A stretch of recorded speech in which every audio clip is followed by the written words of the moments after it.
Tuhan adalah gembalaku, takkan kekurangan aku. Terkasih di dalam Kristus, selamat pagi. Salam jumpa lagi dalam Sabda Siap Saji. Kamis 25 Mei 2023, hari biasa pekan ke-7 Paskah. Marilah kita berdoa dalam nama Bapa dan Putra dan Roh Kudus. Amin. Datanglah ya Roh Hikmat, turunlah atas diri kami. Ajarlah kami menjadi orang bijak, terutama agar kami dapat menghargai, mencintai, dan mengutamakan cita-cita surgawi. Dan semoga kami Kau lepaskan dari belenggu dosa dunia ini. Datanglah ya Roh pengertian, turunlah atas diri kami. Terangilah budi kami agar dapat memahami ajaran Yesus Sang Putra dan melaksanakannya dalam hidup sehari-hari. Datanglah ya Roh nasihat, dampingilah kami dalam perjalanan hidup yang penuh gejolak ini. Semoga kami selalu melakukan yang baik dan menjauhkan yang jahat. Datanglah ya Roh keperkasaan, kuatkanlah hamba-Mu yang lemah ini agar tabah menghadapi segala kesulitan dan derita. Semoga kami Kau kuatkan dengan memegang tangan-Mu yang senantiasa menuntun kami. Datanglah ya Roh pengenalan akan Allah, ajarlah kami mengetahui bahwa semua yang ada di dunia ini sifatnya sementara saja. Bimbinglah kami agar tidak terbuai oleh kemegahan dunia. Bimbinglah kami agar dapat menggunakan hal-hal duniawi untuk kemuliaan-Mu. Datanglah ya Roh kesalehan, bimbinglah kami untuk terus berbakti kepada-Mu. Ajarlah kami menjadi orang yang tahu berterima kasih atas segala kebaikan-Mu dan berani menjadi teladan kesalehan bagi orang-orang di sekitar kami. Datanglah ya Roh takut akan Allah, ajarkanlah kami untuk takut dan tunduk kepada-Mu dimanapun kami berada. Tegakkanlah kami agar selalu berusaha melakukan hal-hal yang berkenan kepada-Mu. Amin. Marilah berdoa. Allah Bapa Maha Mulia, Roh Kudus-Mu menjiwai kami dengan rahmat penebusan. Semoga berkat misteri suci yang akan kami rayakan, hidup kami semakin selaras dengan kehendak-Mu.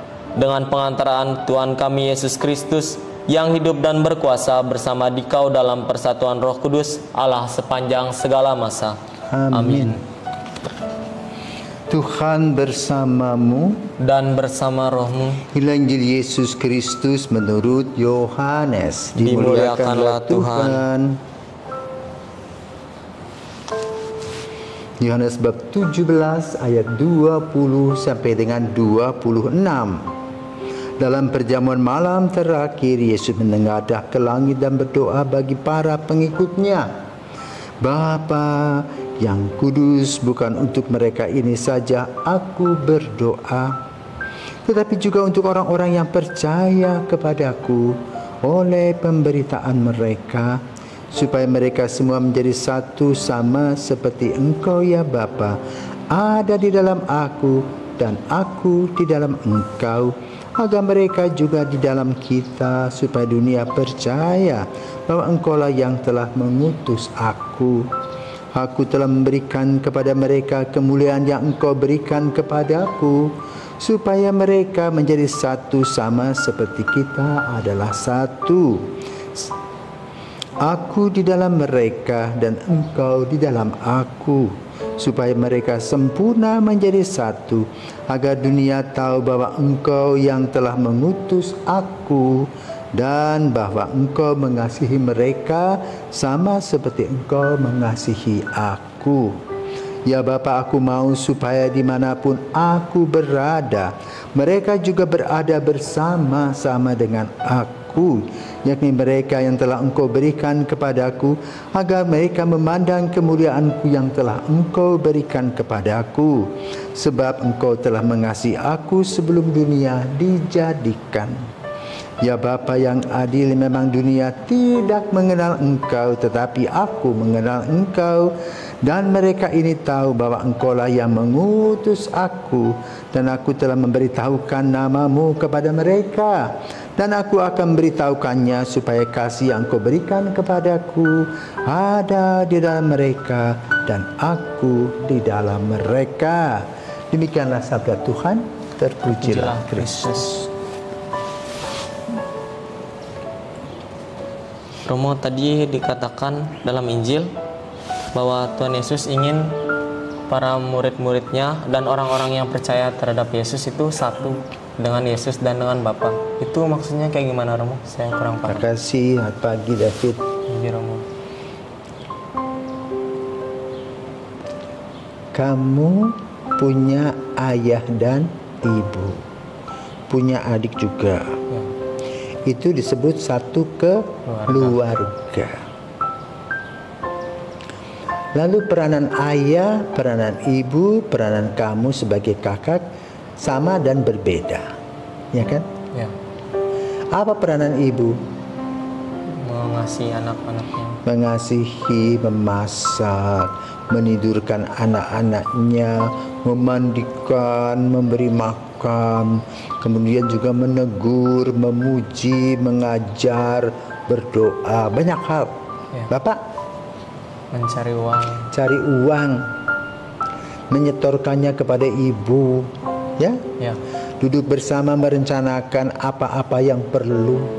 Kalau atap bocor, paling kurang bagaimana caranya supaya tidak bocor. Ketika anak mulai dengan sekolah yang agak jauh, supaya tidak berjalan kaki, bagaimana caranya membeli motor, mungkin dengan kredit atau apa. Nah, semuanya terjadi dari hari ke hari. Pada satu hari kamu akan berpisah dengan orang tuamu karena mungkin kamu sekolah di luar kota. Ya? Bagaimana perasaanmu ketika berpisah sama mama sama bapak? Kalau awalnya tentu merasa sedih, Romo. Merasa sedih. Kenapa? Biasanya satu rumah. Ya? Ya. Kalau kamu nanti jauh dari orang tuamu, apa yang kamu buat? Menangis. Ya, mungkin. Menangis terus begitu. Tidak, ya belajar dengan sungguh baik. Kadang-kadang memberitakan kepada ibu hasil ujianmu kalau kamu sekolah. Kalau kamu punya pekerjaan, diberitahukan apa yang menjadi tugasmu. Ya. Ini merupakan apa? Gambaran cinta kasih, relasi cinta kasih antara anak dan orang tua. Nah, Yesus juga dalam perjamuan malam menceritakan tentang relasinya dengan Bapa yang begitu indah. Sehingga berharap bahwa relasi antar muridnya juga indah, bagus. Kenapa? Mencerminkan satu kesatuan, saling memuliakan. Nah, itulah gereja. Gereja adalah komunio, persekutuan orang-orang yang beriman kepada Kristus. Maka yang harus ada di dalam persekutuan gereja adalah semangat Roh Kudus. Semangat saling berbagi, semangat saling melayani, ya. Kemudian semangat untuk terus menghargai orang lain, ya. Karena kita mempunyai perbedaan tapi kita menghargai. Lalu juga semangat tentang tahu diri, tahu di mana kita duduk, di mana kita berdiri, tahu tentang kewajiban dan hak-hak kita. Sehingga apa? Relasi kita dengan orang menjadi baik. Kenapa? Ketika orang-orang, teman-teman kita mengalami kesulitan, kita datang membantu mereka. Ketika mereka sakit, kita mengunjungi, bahkan juga mencarikan dokter dan obat-obatan. Demikian pula nanti ketika kita juga sakit, mereka juga berbalas. Nah, itulah kehidupan Kristiani yang diharapkan oleh Yesus, yang diceritakan oleh Yesus pada masa makan malam, perjamuan malam. Apakah yang disampaikan Yesus dilupakan mereka? Tentu tidak. Karena sesudah itu Yesus pergi selama-lamanya. Sama seperti kalau kita mempunyai orang tua yang sudah meninggal, dan ketika kita berhadapan dengan masalah, waktu mereka masih hidup, orang tua memberikan kita nasihat, tapi waktu itu kita tidak mau dengar. Tetapi ketika orang tua kita sudah tidak ada, apa yang menjadi nasihat itu terngiang-ngiang di telinga, dan kita katakan, oh betul, maafkan Bapak, maafkan Mama. Dulu waktu Bapak masih hidup dan Mama masih hidup, kami tidak mendengarkan. Tetapi Yesus sudah melaksanakan semuanya yang terbaik. Maka ketika dia kembali kepada Bapa dengan sukacita, karena apa? Dia sudah mengadakan persekutuan para murid yang dewasa imannya. Tidak saling jotos-menjotos, tidak saling tendang-menendang, tapi saling kasih mengasihi. Itulah kira-kira apa yang diharapkan oleh Yesus dalam perjamuan malamnya yang terakhir, dalam misa atau dalam perpisahan. Semoga kita boleh melaksanakannya dengan sukacita. Selamat pagi.